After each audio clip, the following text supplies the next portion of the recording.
All right, we are back and everything absolutely exploded. We had an amazing time down in Gatlinburg. It was a great vacation. We've came back super refreshed and ready to get preserving, because the garden, if it's anything like your all's and mine, it is time to get those big harvests with everything. And where we were gone for about 5 days, something's a little too big. You're gonna see infant size eggplant or zucchini and squash, and you're gonna see green beans that are past their ripeness but still good, just a little tougher, but that's part of it. However, one good thing is we got a lot of red tomatoes over there that we're super excited about. So today we're going to walk through, look at all the new massive growth, harvest everything, and then we're going to tell you what we're going to do to preserve this week all those items. And so that'll be kind of the theme of our videos this week, harvesting and preserving, and I can't wait. So first things first, before we get to harvesting, y'all remember that sunflower I said it was definitely going to open up when we left? There she is. Look at that beauty. So that is one of our Velvet Queen volunteers. Last year we grew it just on the other side of the tilled garden, and it, I guess, reseeded itself right here. And she's beautiful. She's got like 6 heads. So she's gonna have all those nice autumn colors just popping for the rest of the summer. And hopefully the birds leave her alone just a little so we can enjoy. All right, enough chitter chatter. Let's get to harvesting.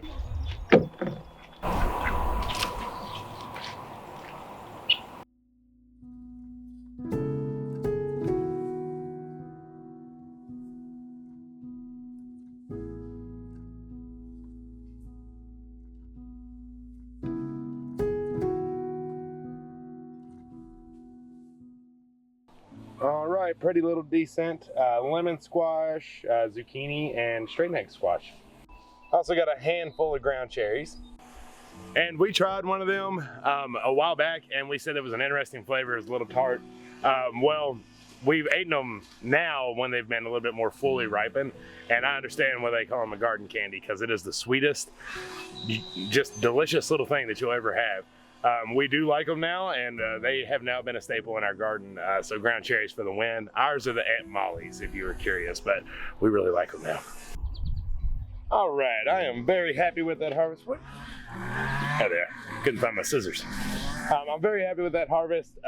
We will be making some zucchini bread and probably some squash rolls and different stuff like that.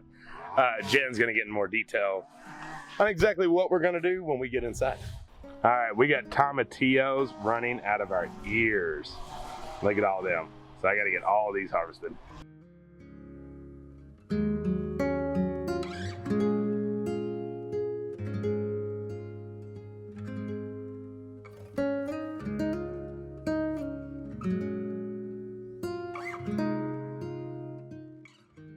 Look at all of those tomatillos. My goodness, that filled up the entire bucket. Salsa coming. Okay, done with the tomatillos, and y'all look at this growth. Look at that corn. About as tall as me now. Everything is huge. So here is some of the sugar baby watermelons. They've gotten really big while we were gone. This is the one I showed you all, and it is huge now. It's quite the watermelon. And so what I'm just waiting for is right here to start turning a little bit brown. And that'll be when she's ready to pull off. But I am not supporting her right now. She's leaned up against the cattle panel and doesn't show a whole lot of stress, so we'll probably just let her be. We've also got kajaris now growing. These guys were not near this big when we left. So that's really exciting to see them start coming along. And then the pepper jungle. My goodness. Who went up and fertilized this bad boy while we were gone? Because my gosh, it is huge.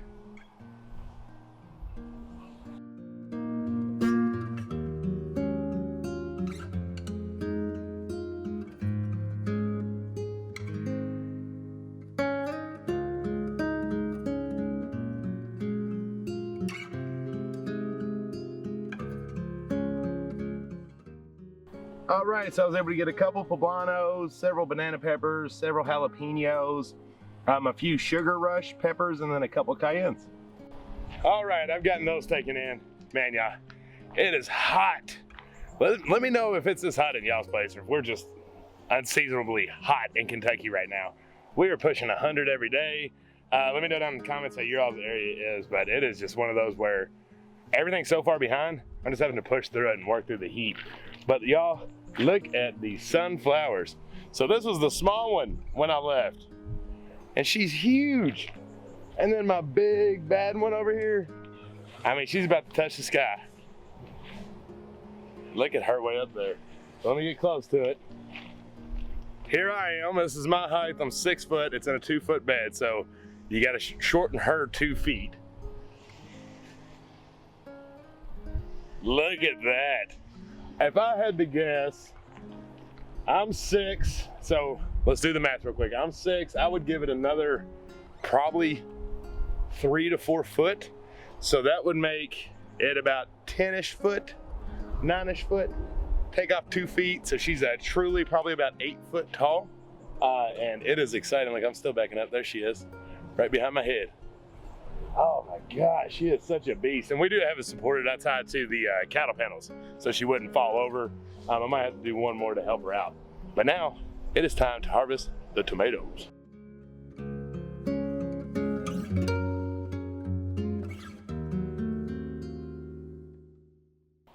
Look at all those beautiful tomatoes, and look at this little get stuffed tomato. It has some of the prettiest stripes.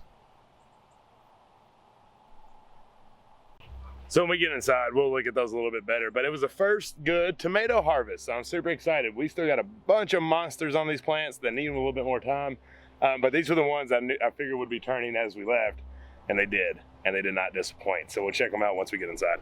The last thing I am going to harvest in this massive, terrible heat is the okra. These things got way too long. Basically, the only thing you can do with them bad boys is deep fry them, because they would be a little slimy if you try to cook them not fried. And that way they'll be pretty good, but let's get them.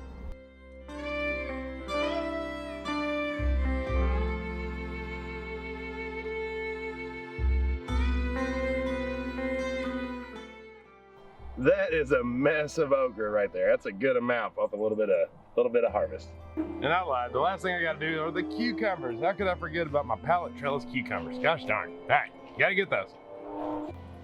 Okay, here it is. So this is all the okra that we're gonna do something with. We've got all the squash and zucchini, some of which we got before we left, and then the rest is all new stuff. And all the tomatoes that we got. These are 3 yellow monsters that we took with us on vacation. Didn't end up eating them all, so we brought them back, and they're still good. We've got a whole bucket of tomatillos. That's all of our peppers, different kinds of peppers in that bucket, and all the cucumbers. Okay, so one other harvest is all of our green beans. So pretty. Yeah, we have so many. So this is a 5-gallon bucket full. And then this is a turkey deep fryer.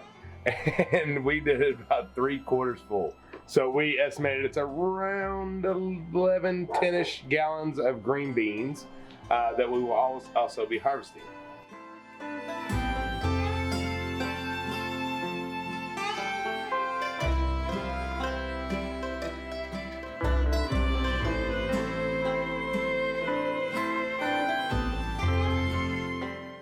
So what in the world are we gonna do with all this food? A lot of food. Well, let's start at the back. Cucumbers. We're gonna make more pickles, probably refrigerator pickles. What's left over, we may can. We also eat them fresh every single day for breakfast, lunch, dinner, snack. Yeah, we love cucumbers. Wyatt loves cucumbers too. It's his favorite snack. And can never beat, if a kid likes a vegetable, let him eat it. That's right. Tomatillos. We're gonna make salsa verde. Y'all are gonna go along with us on that. It's gonna be our first time. It's new for us. We've made it's salsa, not like but a tried and true recipe. It'll be Right. a first time with us. If you're growing tomatillos, join us. If not, give us some tips. Right. I don't know what we're doing. Right. And then if you've never grown them, hopefully this convinces you to grow them next year, because they are such a prolific fruit. They really are. I mean, my goodness, they're worse everywhere. than cucumbers. Yeah. They grow like crazy and you can't kill them. Yeah. Tomatoes, that bunch is not really enough to can. We could. Right. There's a lot of cherries. We'll dehydrate. A lot of them we're just eating fresh. Yeah. Tomato sandwiches. Every day we're eating them fresh now. In salads, everything. Peppers, it's not a huge pepper harvest. So actually what we're going to use those peppers for are, like in the salsa verde, we're going to use it for that. We'll make some salsa with them. We'll eat them fresh. Banana peppers, jalapenos, we love fresh. There's a couple sugar rush, so it gives a little Yeah. heat. Little jalapeno gives a little heat. and those will be great. And then we also just like cutting them up in different stuff that we have. For example, today we had enchiladas. Not gonna lie, they were store-bought. Yeah. But we can add some garden fresh to store-bought, right? Right. Sometimes when you have a crazy day and you got a little bit of a harvest, you can cut them up, throw them on top, and it's a great topping. Very fresh. It does make it very fresh. So stuff like that's what we'll do. Squash. There's a crap ton of squash. Crap ton, literally. We're going to freeze some. Maybe we'll see if there's freezer space. The most of it is going to be for squash relish, which we're really, really excited about. Mark, the house on Avery Road, we're going to use his recipe because he canned it. So we're going to do that. And he gave us some. Yes. And so we really liked it. So we're going to use put it that. on top of chicken, on top of fish, stuff like that, and just have for a side. You can even change that for actual relish, like what you would put on a hot dog or a brat, and put squash relish on it. Yeah. Zucchini, also a crap ton. You know. But our favorite is zucchini bread. So we're gonna spend a whole day making zucchini bread. Yeah, because we're completely out, and so it is time to make a bunch more to get us through the winter. To get us through the whole year until next summer. Okra, I think, is the last. I think so. Yes, okra. Oh no, that's not the last. The 11 gallons of green beans. Okra, we're going to pickle, and we're going to can it. So pickled okra is one of his favorites. It's really, really good. It's a good snack. It's a good side. And then the rest of it, we'll can it and be able to fry it throughout the year and use as a side whenever we want to. 2 quick things about okra, real fast. I promise I'll keep it short. 1, I know it's a southern thing, so some of the northern folks are like, okra. Yeah, back up. Nobody can see that. Hey. Well, how far? How low? There we go. There it is. Okay. Now you can't even see it. That's a hostile shirt. I got one on too, so if you like it, but that's how the Southern say it. Okra. Anyways, 2 quick things about okra, or okra. Is 1, for northern folks that watch, okra is delicious. It's a Southern classic. Say it right or don't say it. Okay. Okra. My bad. Y'all gotta remember Kentucky was neutral, right? Like we was like north and south, so it was like a little mix of all kinds of verbiage. Anyways, it is so good, and a lot of people that you're gonna hear is gonna say it's slimy, and it's not. Yeah. Trust her recipes, and you're gonna absolutely You will fall never have in a love slimy with it. okra. I promise. Fried or pickled are my 2 favorite ways to have it. Fried when you don't have enough harvest to can to do pickling, you just fry them bad boys up, and that is just like So good. candy in your mouth. So good. The second way is when you do have enough to actually can is pickling, and I promise you might like pickles, you might like dilly beans, you might like pickled banana peppers. Okra blows it I don't care away. what it is. If you pickle it, it's good. Okay. That's you can true. Pickle a dog turd and it'd be good. But okra is like next level than dog turd. Alright, moving on. We have all these green beans. Green beans. That we just harvested. It's a bunch. It's our first harvest. We didn't even pull the plants. We're going to get another harvest off of it. But green beans are like our top most 8 vegetable that we do throughout the year. If we grow anything, it'd be tomatoes, green beans, potatoes. So we have a bunch of green beans. We actually waited to harvest the rest of our potatoes because my favorite canned item besides pickled okra, because that's more of like snacky snack, is snickety snack.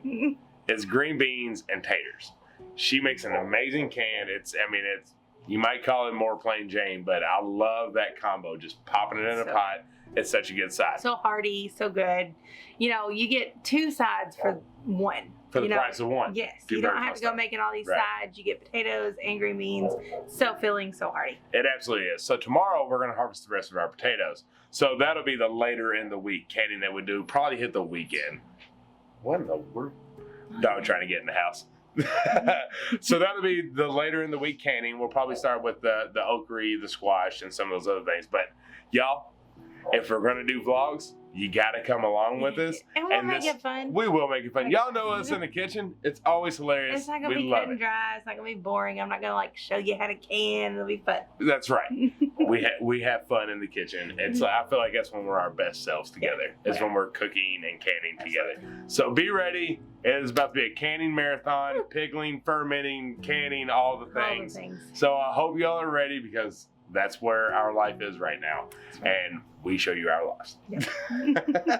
All right, y'all. Especially in this video, if you haven't subscribed, make sure to down below because this was just prepping you for the good stuff. Yeah. Which will be coming for the rest of the week. And I think that's it. I love you. Until the next one. Bye. Bye.